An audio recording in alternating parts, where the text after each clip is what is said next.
ঢিঙৰ MLA চেহেৰাটো Guwahati city বাছৰ pocket মাৰটোতকেও বেয়া।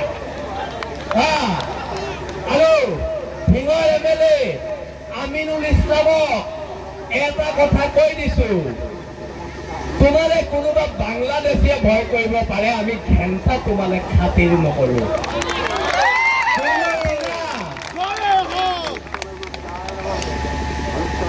আমি ঢিঙৰ MLA আমিনুল ইছলামলে ঘেণ্টা ভয় নকৰো। আমিনুল ইছলামক আগতেও কৈছিলো লাগিবি নি, আমিনুল ইছলামে নোৱাৰিলে ক'বলৈ লাগিম বুলি।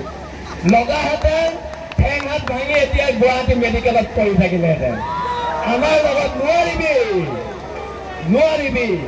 আজি কিছুমান টিভি ডাঙৰ টক শ্ব'ত আমাৰ ল'ৰাবোৰৰ কথা কয় গুণ্ডা ডকাইত। যদি ঢিঙৰ মানুহৰ কাৰণে ডকাইত হ'ব লাগে, বীৰ লাচিত খানাৰ প্ৰত্যেকটো ল'ৰাত ডকাইত হ'ব।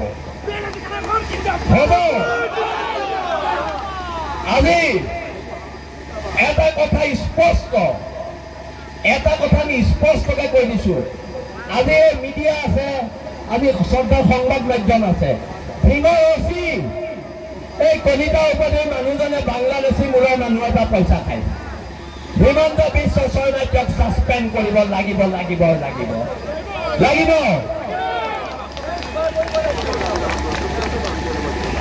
হেল্ল', আমি সৌখিদিনা আমি ঢিং থানালৈ গৈছো। ঢিং থানাৰ OCয়ে আমাক মাতি পঠিয়াইছে। প্ৰাণজিৎ গগৈ, মই আৰু হৰ গগৈ গৈছো, আৰু আমাৰ নগাঁও জিলাৰ নেতৃত্ব গৈছে, ঢিং আঞ্চলিকৰ নেতৃত্ব গৈছে। ঢিঙৰ OCয়ে আমাক কৈছে আপোনালোকে ইয়াত প্ৰশাসন উলিয়াব নোৱাৰিব। সেই কলিতা OC দলৰ ঢিং বাপেকৰ সম্পত্তি নহয়, আমি প্ৰশাসন উলিয়াম। আমি যেতিয়াই মন যায় তেতিয়াই ঢিং ৰাজপথত খোজকাঢ়িম। আপোনাক ইয়াত ঢিঙৰ মানুহৰ সুৰক্ষা দিবলৈ ইয়াত ৰখা হৈছে, খুন্দামি কৰিবলৈ ইয়াত আপোনাক ৰখা হোৱা নাই।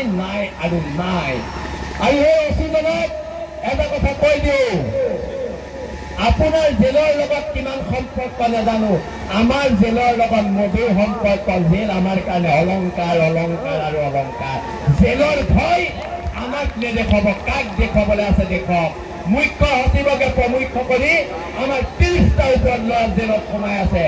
জেল আৰু হেণ্ডকাপ বীৰ লাচিত খানাৰ অলংকাৰ হয়। আমি এইবিলাকলে ঘেণ্টা ভয় নকৰো। আমাক এইবোৰ কথা নিশিকাব, আমাক এইবোৰ ভয় নেদেখুৱাব।